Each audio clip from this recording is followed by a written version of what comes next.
Hey, this is Matthias. Do you want a better life for half the price? Then this episode is for you. One strategy for financial independence is using geo-arbitrage and moving to a low-cost country to either save more or live better from the same income like in your current country. In today's episode, I talk with Tim Leffel, who is an experienced travel writer, blogger, writer, publisher since the 90s. And now he created a handbook for you to move abroad with a short list of countries and their up and downsides.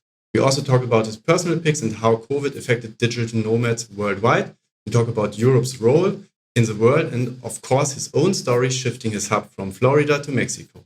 And for those who are really interested to move abroad and want to get the best support, you can win some free stuff in this episode. Tim contributed a so-called committed package for you to win. It includes the book, some reports, access to a mastermind, and much more. I'll explain how you can win in the episode later, or you can just click in the show notes at financial-independence.eu. There you can also find the video version of the interview at YouTube. So let's start. Okay, hello everybody to another episode of the Financial Independence Europe podcast. Today with me is Tim Leffel. Tim Leffel is from or living or has a space in Mexico. Say hi. Hi. Thanks for having me on. Yes, thanks for coming. And you're kind of travel blogger, and you also wrote a couple of books in the past. So you would kind of call yourself author. And I would like to start, because we also did the intro already in the beginning of the show. I just wanted to start with 3 questions, and it's always a risk to ask 3 questions so that people can get to know you a little bit better. And so I tried my best. You have to decide then between 2 options. What music did you like better in the 90s, Prodigy or REM? Oh, wow. I did like Prodigy, but I think REM has more good songs, more depth. So I'll go with them. That's a question because you kind of, I read about that you started with writing about music in the 90s. Yeah, I used to work for RCA Records, actually. So I didn't work with any of those bands, but I worked with a lot of others. I was in Nashville in country music, but then I got transferred to New York and was in the rock and roll world. Wow. And that was in the beginning of the 90s or end of the 90s? Yeah, beginning of the 90s, before I took off traveling. And then after I went traveling, I never went back to that career.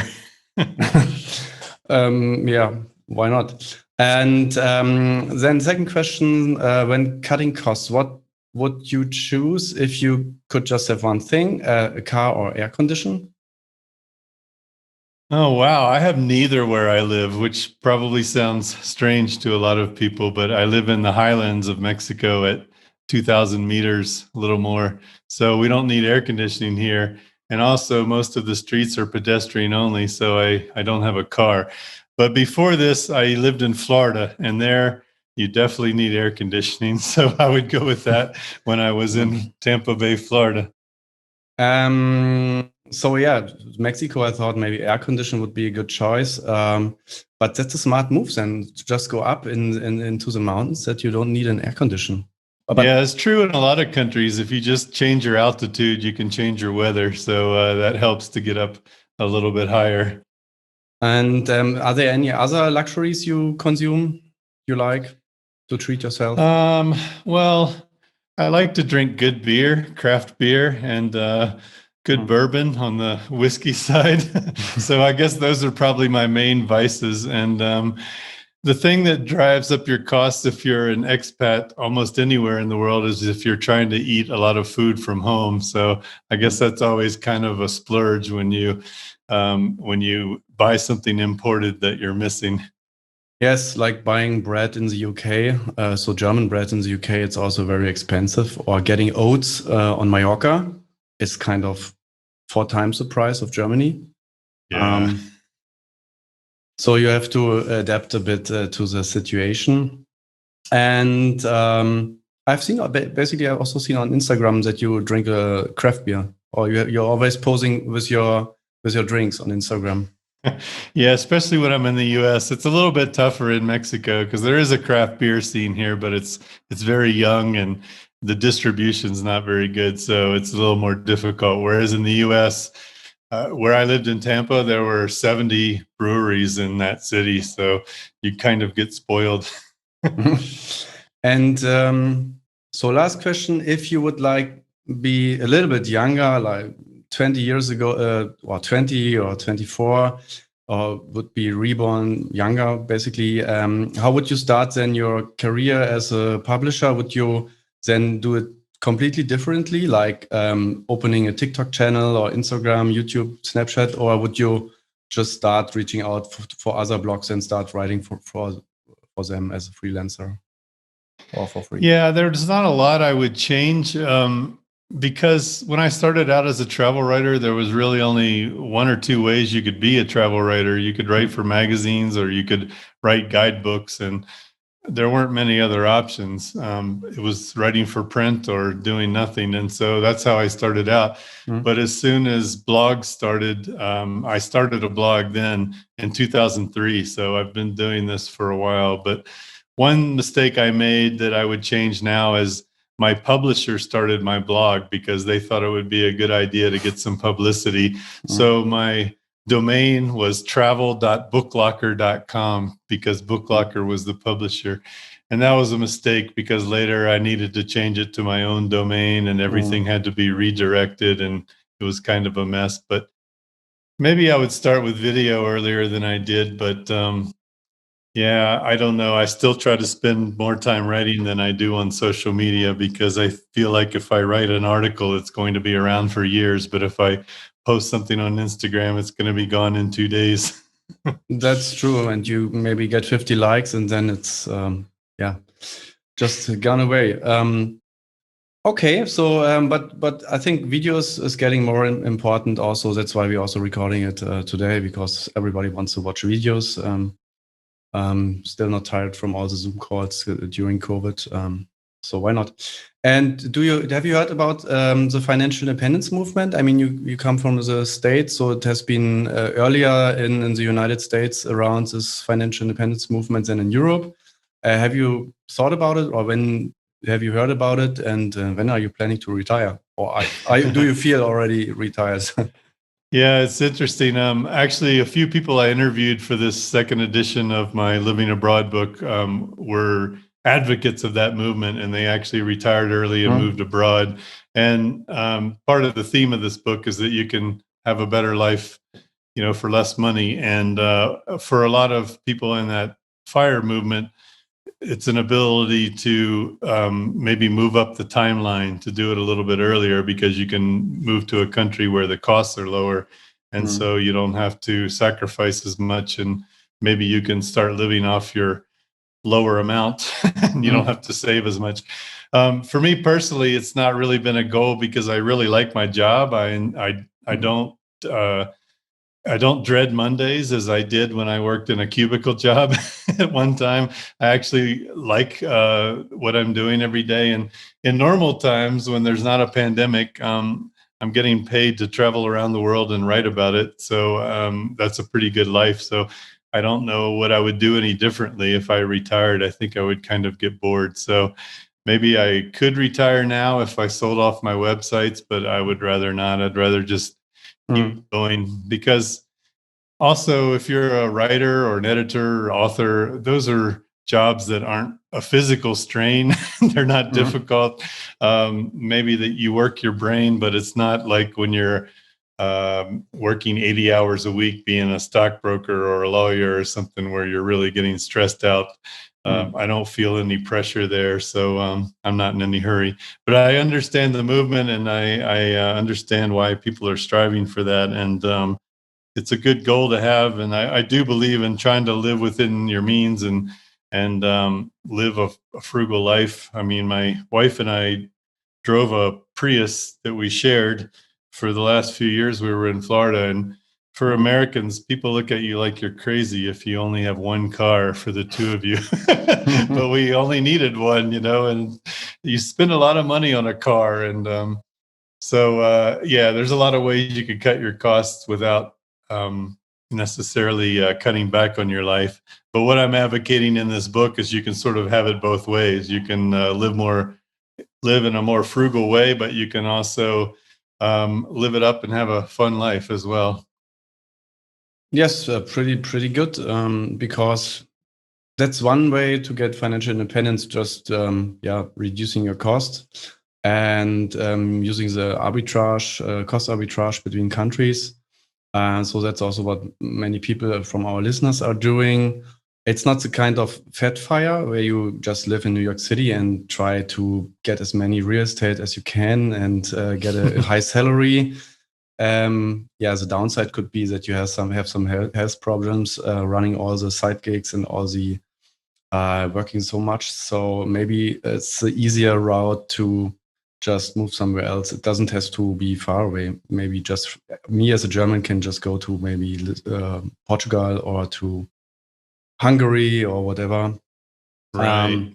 Those are two countries I featured actually. And we should back up a second to say you need to have some kind of job you can do online or remotely to keep your earnings going if you want to move abroad and live for less. And if you're not retired, but these days, so many jobs that were not remote before are remote now. So maybe a lot more people are able to do that. Yes, and the corporates also they said, "Oh no, we cannot leave people to work at home. They would not work at all." And now they're kind of working basically the same as before, I would say. Yeah. It kind of works as for most jobs, and also I'm in working consulting, and we usually also had to be on site with the customer like 4 days or 3 days, and now it also works without even negotiations and whatever. So the only thing what's missing is the policy that you can work from everywhere. So they have no clear policy. It's completely fine if you work from outside of Germany, for example. So that's I think a lot of companies are discovering that people get a lot more done when they're working from their house. They're working more efficiently. You don't have so many meetings that you're going to, and you don't have to commute. You don't have to get in a car and drive for an hour every day. So it can make a lot of difference. And so many jobs are project based. They're not, sitting on a factory floor and putting parts together. A lot of white collar jobs, office jobs are project based. So you really don't need to be there at a certain set time every day. And I think the policies that will come, or they will figure out, because there are also some advantages for the companies, so that they need less real estate. They can save, they can sell some of their towers, the banks, for example. Yeah, imagine how expensive those are. I think they're getting cheaper now because they are empty. Nobody wants to buy them.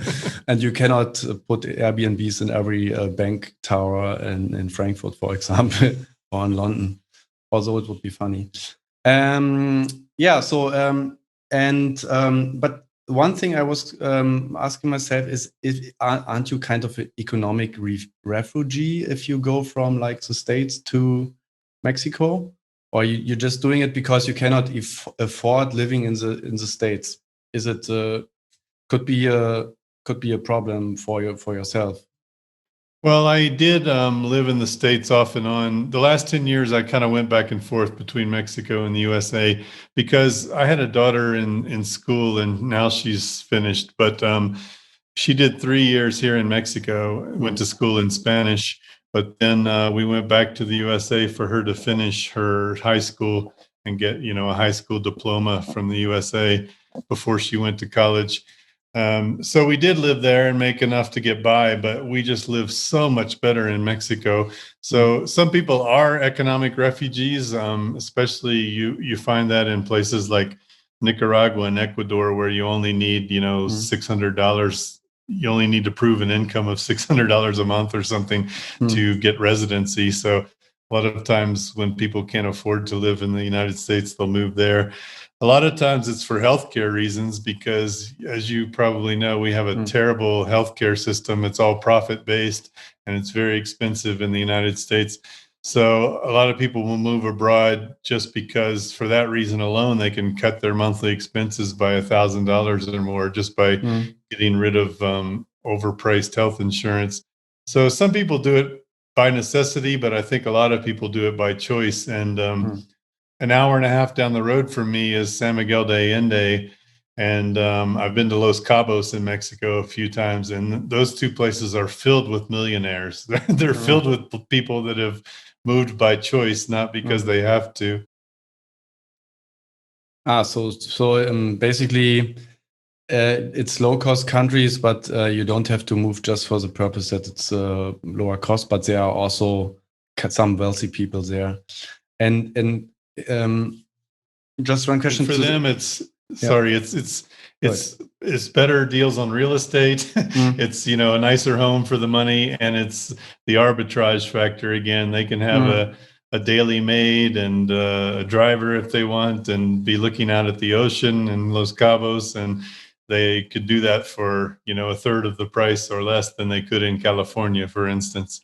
So sorry to interrupt. In California, so as a millionaire in California, you cannot afford the normal things like a cleaning maid and a full-time guy in the garden and exactly. And you can't buy a house on the ocean anymore for anything close to $1 million. Isn't that a pity? Yeah. And in the healthcare, I think in the US, that I always hear that it's expensive. The healthcare system, it's kind of broken, but still in the US, they have the best medical care that you can afford. If you're ready to pay, you have the best doctors and the best laboratories and so on. Isn't like that? It's just that 99.9% cannot afford it. Yeah, I mean, if you have really good insurance, which some people do, then you're probably in good shape because, yes, the U.S. has very advanced healthcare and great research hospitals. And so if you have something strange, especially if you have a strange condition, then you want to be in the United States because there's probably advanced research going on that can treat that problem. But yeah, it's very expensive. And if a lot of people don't have insurance because it's not automatic, it's tied to your employer, which is really crazy. So if you're self-employed, you're paying for all of it yourself, which I was. And just to give you an idea, we were paying $1,200 a month for a family of 3 just for our insurance when we were there. And then, of course, if you go in to have something done, you still have to pay on top of that. So it can get very expensive. You have to pay extra. I thought it's an insurance. If you pay $1,200, I would expect that it's kind of all-inclusive. You would think, but then they still have a deductible and co-pays and all these ways. They still get plenty of money from you no matter what. So, but if you just have standard problems like a headache or a broken knee or whatever, and then you can also just go to other countries and get much cheaper the healthcare. It's just when you have some exotic virus like Corona or no, not Corona. I mean, there's a big medical tourism industry around the world. I mean, just like people from England go to Hungary and get work done on their teeth, dental work. People from the US go to Costa Rica for that, or they'll go to Mexico for some kind of treatment, or they'll even go to Brazil or Argentina for plastic surgery, to have a facelift. I also had lost a teeth. How's Zahn in English? Wait a second, I'm gonna look it up. Tooth or teeth? Some tooth. So just one. I lost in Scotland. I was there in summer school, and the security gave me some sweets, and it just removed my tooth. And then I was like, oh no, I'm not going in the UK or in Scotland. I'm not going to the dentist there.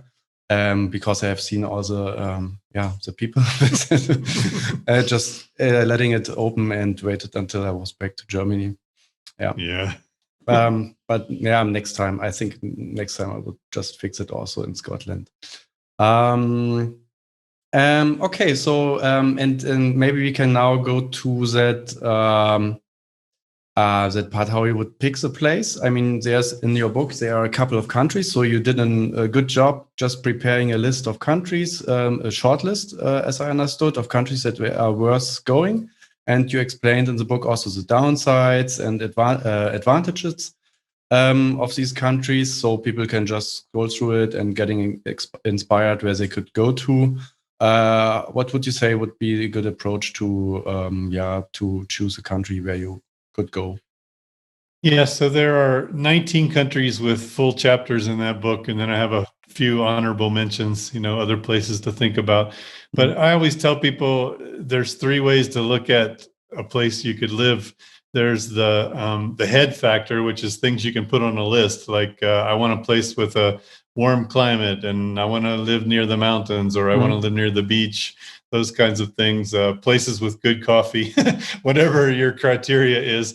And then there are the wallet factors, what place can you afford, or what place will give you the lifestyle you want for the budget you've set out for yourself, which is especially important if you're retired and you're on a fixed income. You know how much you have coming in every month, and you want to make sure you can afford the place.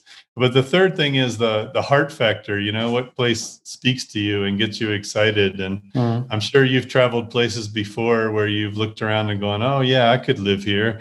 But then you've gone other places where after one day you're ready to leave, and sometimes you don't know that until you go there and start looking around, and you just know it's not a very good fit. And I also have been to some places before, especially when I was like 10 years ago. I was a lot of traveling at the Southeast Europe, like Bulgaria, Albania, Turkey. Is Turkey Europe? I don't know. Part of it is, yeah. Poland and Estonia. And I was when I was there, I always told my wife, now wife, I would like to buy this penthouse or the flat we are living here because it's so nice. And then it's kind of running like, oh no, don't tell me again that you want to buy a flat when we are in a country. But I still would like to have at least 2 flats, one in Germany maybe and one in another country. And I think I would choose or go by if there's water, or if there is is it good for your health, and is the infrastructure decent enough, like healthcare and internet coverage. I mean, the internet coverage is everywhere better than in Germany. So that's even in Albania, you have really fast internet. Yeah, it's quite good there. And Romania too, for some reason, they have super fast internet there. Also the fixed line internet is super fast. Also, like in 2017, I was in Romania and they had really fast internet, so much better than Germany. And so there are things you won't expect. Or in Hungary, you have all, or in Budapest, you have all these thermal things. So this is these wellness areas, the bathhouses, and it could be nice also in winter, even if they don't have the sea. So that could be. So you said the lifestyle you want, the budget you have, and some hard factors. Yeah, I would say. Yeah, just what place is exciting to you, is interesting enough where you could live. And that's going to be different for every person. Some people are really like the cities. Some people really like the countryside. And, I like where I am because it's a great walking city. There's a lot of pedestrian only streets and you can get everywhere on foot. For me, that was really important. And when I got here, I said, wow, I really love this place. But other people come to visit and they say, no, it's not big enough of a city for me. And, I want a place with better shopping. It depends on what you like. For me, basically, I just like it if I don't need a bicycle or car. And right now I'm living in a flat on one street. It's like 200, 300 meters, and you have everything there. You have the school, you have the kindergarten, you have the supermarket, doctors, and so on. So I don't need to leave the street for half a year. Yeah, especially in Corona times, there's no reason to go any further. Yeah, there's a big advantage in Corona times for not having to go very far. And I think that's saving so much time. And you, for example, I always forget things, so I can just go home and get my water or whatever. So that's would be really good. So, but as you have written your book, what would be some suggestions like for like a family from the UK? What would you suggest them would be some options they could evaluate? Like if they have just a normal family, I'm not sure what is normal in the UK, maybe like 3,000 or 4,000 euros. No, they have not euros, they have British. Yeah, that's fine. Yeah, but they can figure out the exchange. But yeah, I think you've got a lot of choices even within Europe on that amount of money. A lot of Brits have moved to Portugal, which is nice, sunnier weather than they have in England, and beaches nearby that you can visit a lot of the year. And costs are still quite low there. They're going up because it's getting more popular for tourism. Not just for expats, but so in Lisbon, especially, prices have gone up, but there's lots of other places to live in Portugal. But there are a lot of British people that moved to Bulgaria. You mentioned that before. I mean, you can buy a house there for the price of a car, basically, if you look around. Or you can buy a flat in Bansko, which is a ski resort area and has lots of nice hiking nearby. You can buy a flat there for 40,000 euros easily, and sometimes less. And it's another good walking place where you can go everywhere without getting in a car.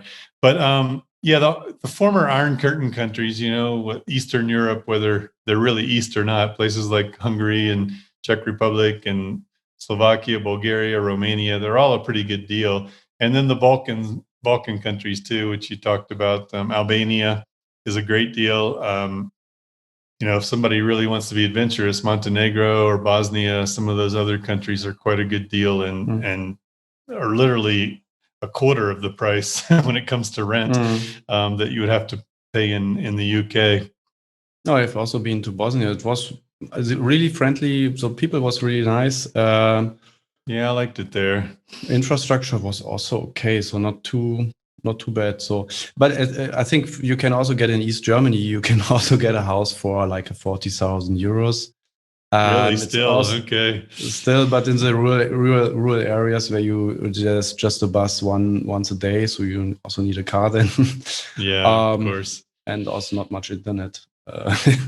Yeah, and then if people are more adventurous, of course, and they don't, and they're homeschooling or doing it online or whatever, you can go anywhere in the world. You could go to Malaysia, or you could go to Central America or South America. The difficulty when you're a family is figuring out what you're going to do about school. So if you homeschool them, it's no problem. But otherwise, you either have to go to a local school in the local language, or the kids have to go to an international school, which is reasonable in some places, but in others, it can be really expensive.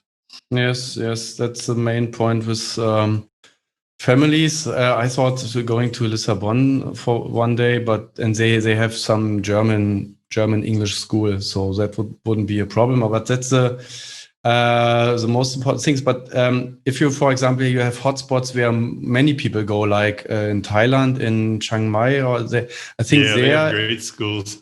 So there should be some offers also for the expats, and so no problem. It's just when you go to Romania in the countryside, you might have a problem. You won't have many choices, and the schools are probably not very good. But yeah, any big city, like big international city where there's business going on, there will be an international school or two, or maybe even 10. But yeah, when you get out into the smaller areas and the beach towns, it's much more difficult. And you also mentioned in the book the importance of a trial run. So you would not suggest just getting your stuff, booking a flight, and then never return. So you would say take a sabbatical and move there and see how it goes, or how would you approach it? Yeah, I would suggest at the very minimum a couple of weeks, but if you can stay for a month or two, that's even better. And also, if it's good if you don't go there at the very best time of the year, because sometimes people go to a place that has a really nice summer season, but their winter is terrible, and you should really experience the bad side of it also. But there's this TV show in the US called House Hunters International, and they probably have it in other countries too, dubbed or subtitled. But it's this concept where people go to a place and they look around for a few days and they see 3 houses and they pick one and they buy it. And it's not real. It's reality TV, but it's not real. The people really look at many more houses than that, and they actually already have picked one before the filming even starts. So it's kind of this fake version of this move abroad that I think gives people a false sense of how easy it is. But you really should not buy a place to live somewhere, especially before you've spent some time there. And I always tell people rent for a year first before you buy anything, because you really need to get a feel for the prices and the neighborhoods, and which areas are safe and which are not, and which have a good resale value or a good rental potential before you spend a lot of money buying a piece of property. But have you done a trial run? Yeah, I did. Before we moved here, we came for a month and just rented an Airbnb apartment and shopped in the local places and took language classes and got a feel for it. And my wife and I had traveled a lot, but we lived in Istanbul actually when we were younger, and we lived near Seoul, Korea. But we wanted to stay closer to home, and so Mexico was easy because it's really easy to fly here, and we like the culture and the food and that kind of thing. But yeah, after we lived here a month, we said, okay, we could do this for real. We could stay longer. Yeah, Istanbul it's a very nice city, but kind of far away than from the US and from your friends. Maybe you already have there, or still have there. It's huge and it's spread out, and also people need to consider, if they're still working, the time zone factors, because it might sound great to move to Thailand and hang out in Chiang Mai, but if you're 12 hours away from the people you need to talk to on the phone, your family or business contacts, then that can get really difficult. Yes, that's true. That was also the reason why we moved for like 2 months to Kapstadt or Cape Town, because it's on the same time zone than Central Europe. That was really good idea to do. But there's one question I noted here. I had or a question in my mind. What all this, this digital nomad movement that have been emerging the last 3 or 4 years. All the people in Chiang Mai and working from South America. How did they deal with this COVID situation? I mean, there was suddenly some lockdown and then spikes in COVID numbers, and I think was really not good for them. I mean, you have a lot of friends maybe also in other countries, and they reported to you how the situation is. So what have people telling you in Chiang Mai or in Bali about their lives and during COVID? Yeah, it's been interesting. I have another book out about travel writing. It's called Travel Writing 2.0 for the digital age. And I did a blog post on the blog for that about digital nomads who got stuck somewhere. So when this all started, a lot of them got stuck where they were and could not get home. And, they made the most of it. They rented a nice place, or one of them rented a camper van and just toured around Poland for 2 months. But it's been difficult because a lot of them, their whole life was moving from place to place, being a nomad, and now all of a sudden they can't move around anywhere. So some of them moved to BC, Georgia, or somewhere like that where they could move to easily and stay for a year. Some of them, I did have a friend in Bali who's about to leave. She was able to extend her visa over and over, and they let people extend it. But now they're saying, okay, no, that's enough. You have to go home. And so, a lot of people had to leave Thailand because they were just on tourist visas. So yeah, it's been difficult. I think it's not really possible right now to be a digital nomad unless you're in Latin America, because it's pretty easy in Mexico because you can stay for 6 months on a tourist visa. So a lot of people came to Mexico, or they went to Central America when those countries started opening up. And now you can hop around a little bit, like you could not before, but now you can go to Guatemala, Costa Rica, Nicaragua, Panama, any of those countries. You can go to keep going south to Ecuador or Peru, Colombia. So now there's more options. You just have to get a negative COVID test before they will let you in.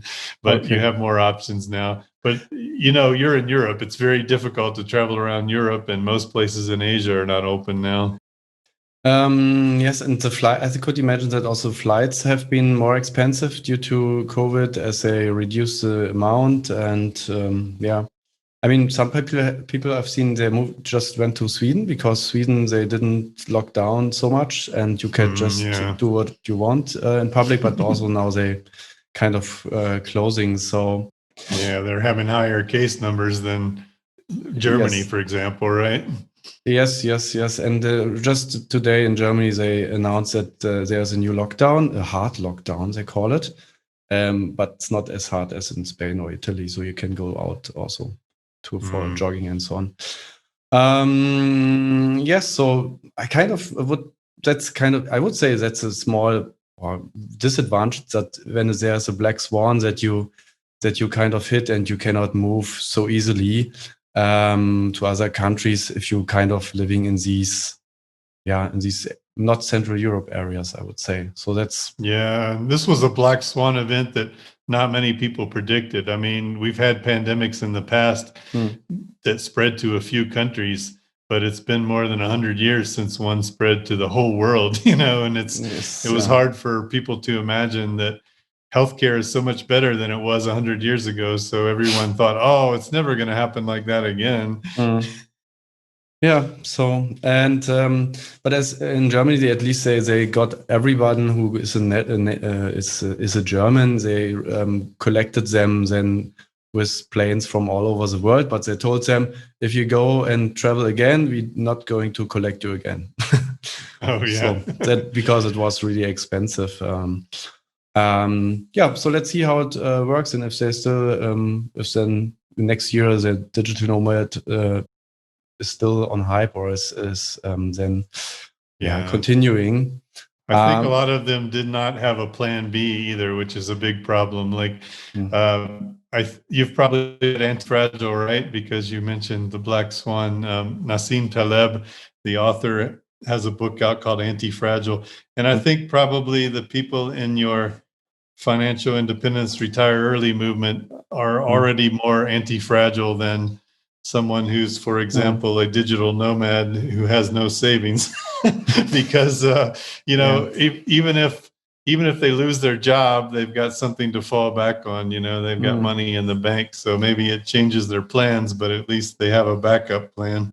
Money can help then also in these situations. And but still, if you have to deal now with this, if you have maybe been on Bali and have to deal with the situation, then you have also, it's good for your resilience. You can read on books. Resilience is very important, and you shit has to happen to you that you can be stronger and so on. So that would be then one of the events where you could emerge stronger than before, I would say. Yeah, I do think one thing travel teaches you is how to adapt and how to deal with difficulties, because when you're traveling long term, you're constantly running into problems that you don't have any control over.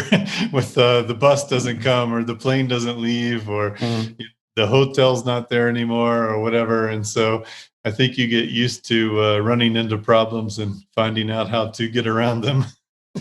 Yeah, but what can be solved? Often it can be solved by money or by using time. So you could just wait for another bus. Or, for example, I had a terrible hostel in Sofia in Bulgaria, where they were drinking and puking all night. So I had some bonus points for Radisson hotels, for a hotel chain. Right. And I just used the bonus points to get like a 5-star stays and for the rest of the time. That's great. Until we moved to the next hostel in Istanbul by bus. But the bus is really reliable. I think that's another. Oh yeah, that's another backup plan that I advise people to have. Yeah, have some points in your pocket. Hotel points or airline points or things like that. They're like another kind of currency, and they can get you out of a jam. And another thing that can get you out of a jam is having more than one credit card or more than one debit card, because you never know if yours is going to get declined, or the machine takes your card, or you forget to take it out or something. Yes, usually I have there are people, they are very kind of simple people. They have one mobile phone, they have one bank card, And I have always like the backups because I'm sometimes losing stuff. So I have like multiple credit cards. And this was very good because when traveling, sometimes the limit was I was beyond the limit because it was a free credit card. So I had my company credit cards that was really had some more features. Yeah. So it's really helpful to have more of them, I would say, and also maybe backup SIM card or something like that. Yeah, and back up your things that in case you lose them, like a picture of your passport. Yes, yeah, that's why I also activated iCloud the backup for the pictures because there was a time like a couple of years ago when I tend to lose my phone in a lake or in a river, like in Berlin, and so I usually it's when it's updated directly in the clouds, and it was really peace of mind, so I could just lose the phone. It's no problem because I have a backup. Yeah, that's a big relief.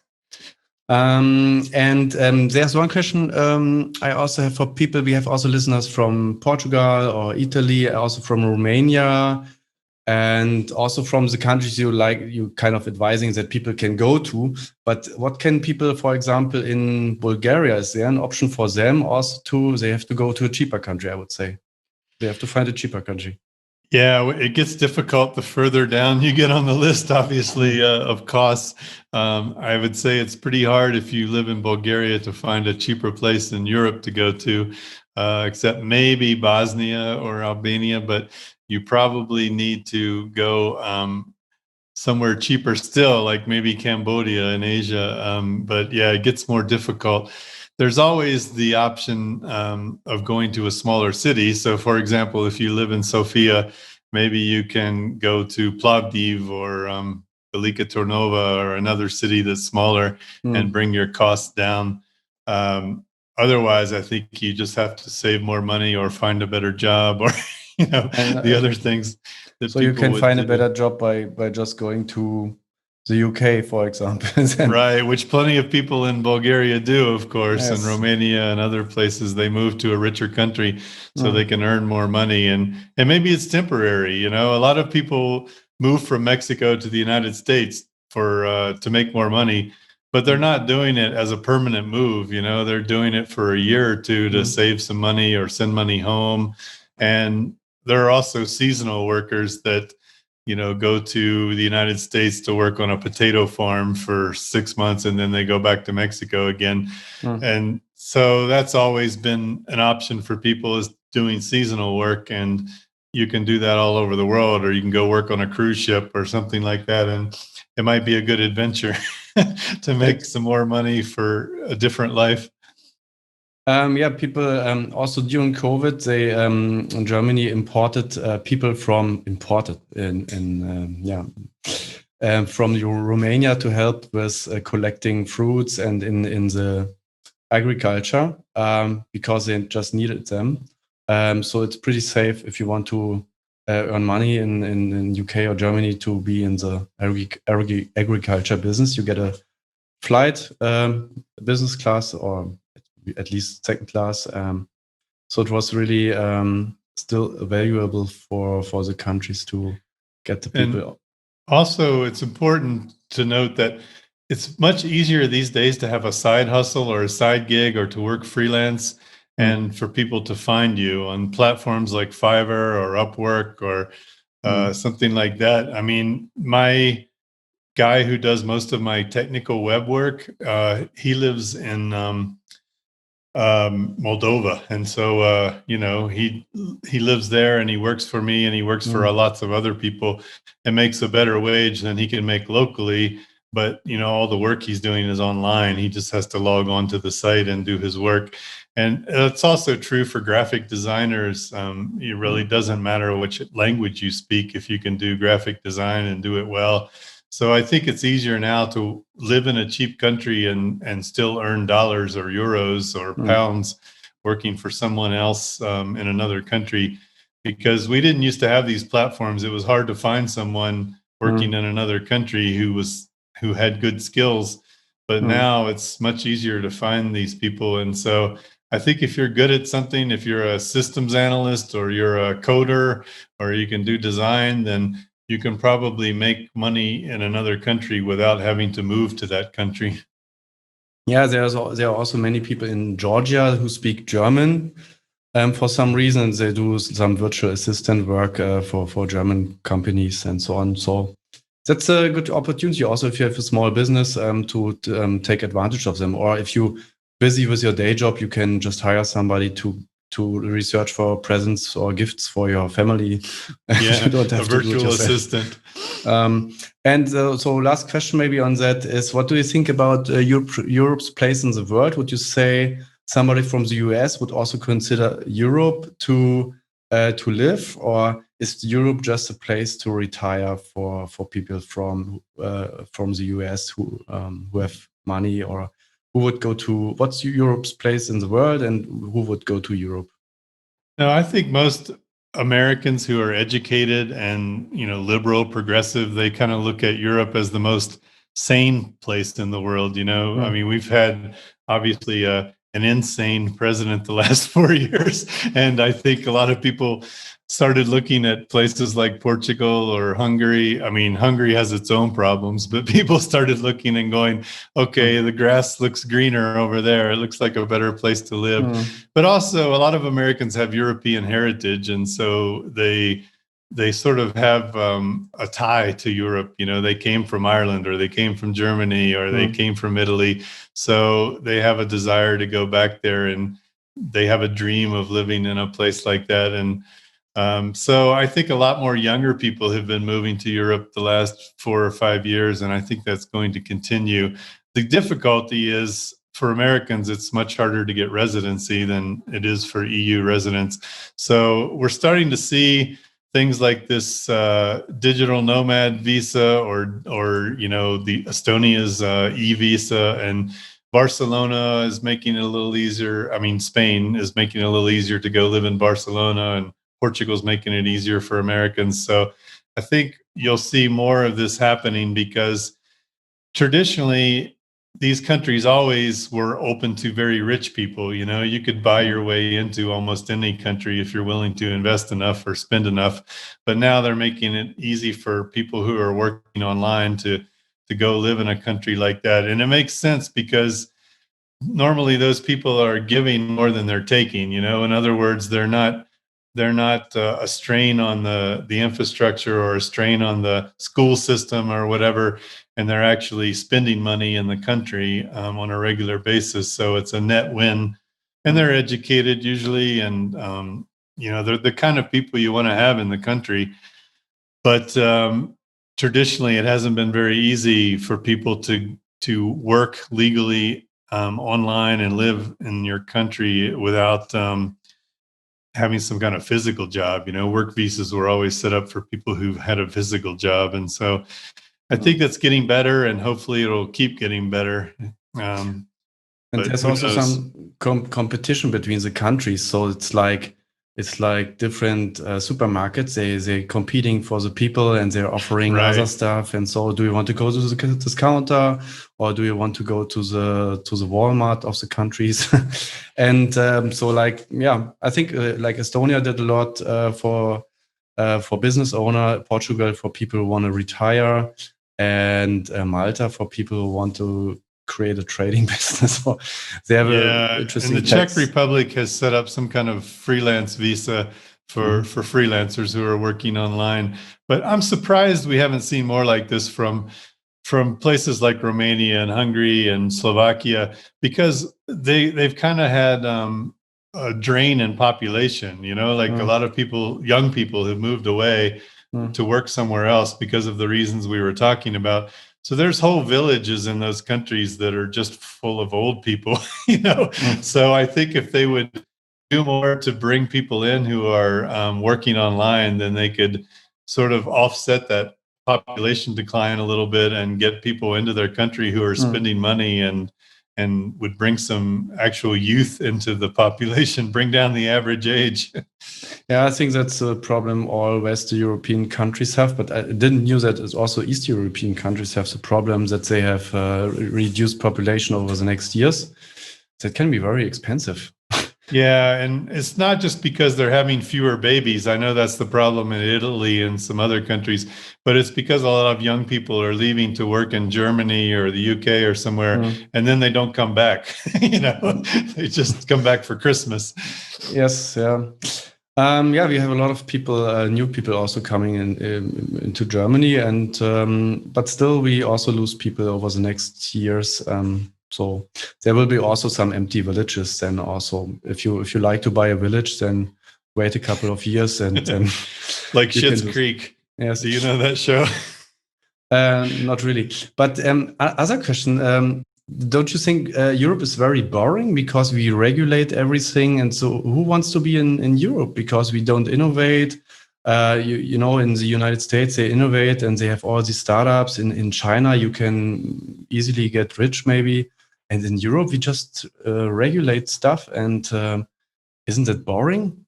I mean, yeah, I mean, there's a trade-off always, right? A yin and a yang, like for every upside, you have a downside. And so I think there is that problem in Europe that maybe things are over-regulated and it's difficult to be an entrepreneur.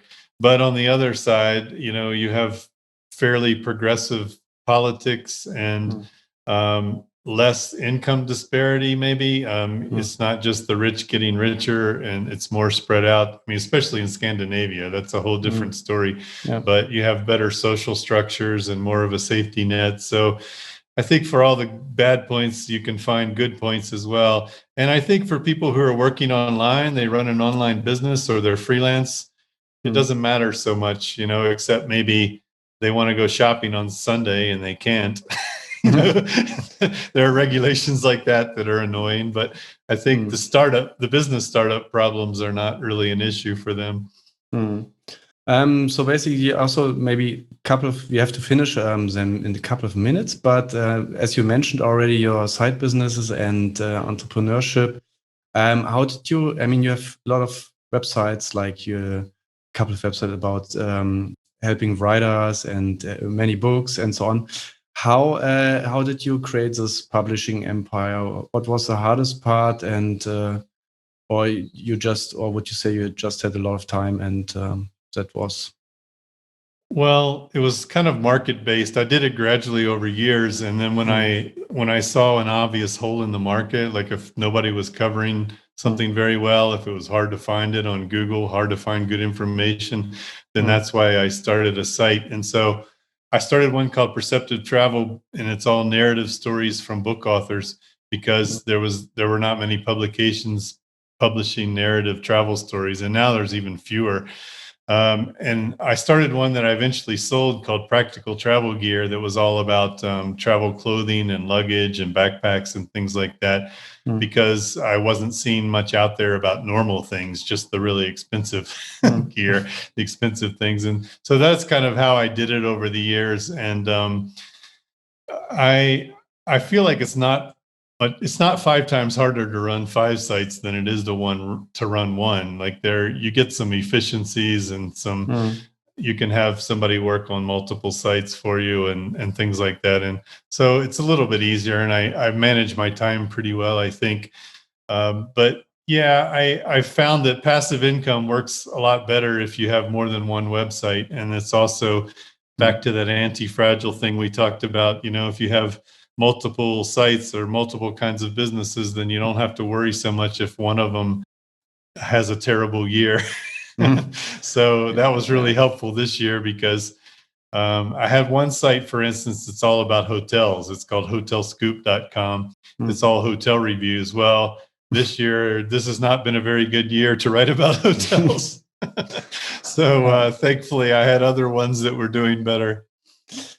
True. There was some revenue problems maybe, but you also mentioned that you outsource stuff, and I think if you have multiple websites or also podcasts, then you can, for example, have just one guy doing the controlling or one guy doing articles or doing front end for social media. Yeah, I have one assistant who does a lot of my social media posting, not my personal things, but for the websites.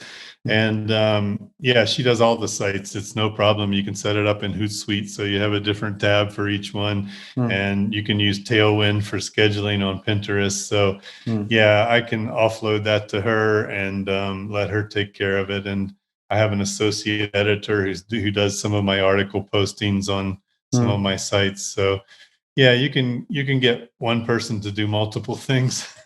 Okay, so you have kind of social media. You have one for websites, so for technical stuff.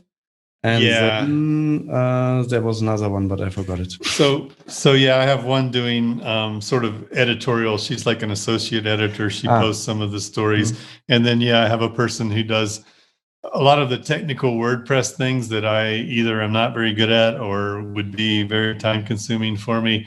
He can go in and find the problem and fix it very quickly. So it's worth paying for that. Yes, yeah. It gives you peace of mind, I would say. And also we have an editor for the podcast. It's also very good. So right. Greets to the editor. Hi, Giacomo. Yeah, pretty good. Then I would say let's finish it up. I would just last question for you is if you're doing this travel blogging for a long time, could you imagine doing something completely different at a certain point of time? So, I mean, people getting it longer, like 100 years, and you cannot be a Java developer for maybe you start with 20 as a Java developer, and then you're kind of tired about it at 35, so you want to be maybe an architect, but maybe you also want to play cello or be a singer-songwriter or whatever. So do you have any plans to do something completely different? Well, I've talked about as I get older, maybe I will just dial back things a little bit, like sell a couple of these sites and have less things to work on. And maybe I will write a novel. I've written lots of books, but they've all been nonfiction books. And I've got some ideas bouncing around in my head for fiction things. So maybe someday I'll write a novel. And I used to play saxophone, so maybe I'll start playing again. Who knows? But yeah, I still like to travel. I still get excited about it. So as long as I'm going to some places I haven't been before, I think that will always be interesting to me. But sometimes the writing aspect, there are parts of it I get a little bit tired of. Like for nowadays, you have to write so much for search engines. You have to be so focused on whether something can be found in search engines, and that gets kind of annoying. You can't just sit down and write an article and bang it out and be done with it the way I could in the old days, because now you have to make sure you do your keyword research and have all the right terms in there. And it's so much more competitive than it used to be, because there are so many more travel sites and blogs and everything else. Same also for podcasts. You should be below 40 minutes. Or at least below 1 hour, and I think we crossed 1 hour just now. So there's also some pressure, but yeah, I think we can afford also to just take the time. But some of the really popular ones are super long, though, so you can break the rules, I guess, if you're popular enough. I think there's one in Germany which is really popular. They also have 2-hour episodes, and there's also the 80,000 hour website, 80,000hour.org. I think it's also like two hours. I think it depends on the interview and on the guest maybe. And yeah, so where can people find you online? Last questions. So my main blog is the Cheapest Destinations blog. That's the one I started in 2003. So it's just cheapestdestinationsblog.com. If you want to find out more about the book, you can go there or go to cheaplivingabroad.com. And then my portfolio site's just my name, timleffel.com, and that links out to everything. So if you just can remember my name, you can find me there. And we also link it in the show notes, of course. And you also mentioned some books. You call it the Anti-Fragile book, for example, or Black Swan. We also talked about it. Is there any resource, maybe not well known, or any book, a podcast, some website that can help you with either becoming financially independent or just moving abroad a little bit better, except your website? Yeah. So there's another podcaster, I hate to bring up competition, but they have a group, a community as well called Location Indie, and his podcast is Zero to Travel. But Location Indie, it's a really good group if you want to be in with like-minded people who are thinking of, having a life abroad. Side Hustle Nation's a really good website for ideas for gigs, for side hustles, and so I think just try to find people who don't think you're crazy, and I think that's true of the FIRE movement too. If you can find other people to talk to who are on the same path as you, it makes it easier, because maybe your friends and relatives think you're crazy, but those people won't. They do. I can confirm. And is there, I think we can close now. And for the people who have who are still here, we have also a kind of a gift or some package for those who, I would say, let's say they have to tweet or they have to do a post on Instagram and mention FI Europe and Tim Leffel, or on Instagram Globetrots, and just tweet or post about what you liked about the interview or what you learned, and then just tag us or just send us a screenshot to our email address, and you can win. What can they win, Tim? So you'll win a committed package that goes along with my book, For a Better Life for Half the Price. So what that means is you get some bonus materials, you join the private Facebook group, and we have a quarterly conference call. Whoever wants to join, just to ask questions about moving abroad or overseas living or things you need to get done before you leave. So we do that once a quarter. And I also have an email newsletter for those people where I pass on some extra tips. So it's an $89 value and you'll get some extra things. Pretty good. And I will also mention this, how to do it, in the show notes again, for people who just need to figure out what our accounts are, for example. And then I thank you, Tim, for letting us know about all the countries and your strategies. And see you next time. Yeah, Matthias, thanks for having me on. I really enjoyed it. And thanks for the great questions.